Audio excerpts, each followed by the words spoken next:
కేంద్ర స్థానం, బిందు స్థానం అనేటువంటిది ఉంటుంది. అందులో నుంచి మాత్రమే దృష్టి అనేటువంటిది ప్రసరించబడుతుందట. ఆ దృష్టి మొట్టమొదటిగా ఆవు పైన పడుతుంది, ఈ దిష్టి కుంభాల మీదికెళ్ళి.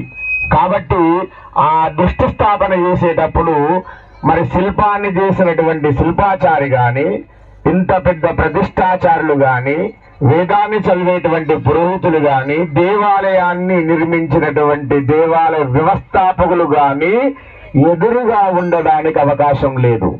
ఆ ఆవు పైన పడిన తర్వాతనే మొట్టమొదటిగా ఓంకారనాదం చేసి ప్రతిష్టాచారులు దర్శించుకుంటారు.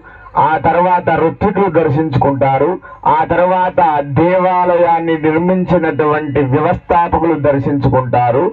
ఆ తర్వాత వీర ఖడ్గాలతోని స్వామి వారిని శాంతింపజేస్తారట. ఎందుకంటే మొట్టమొదటి దృష్టి ఉగ్ర రూపంగా ఉంటుంది.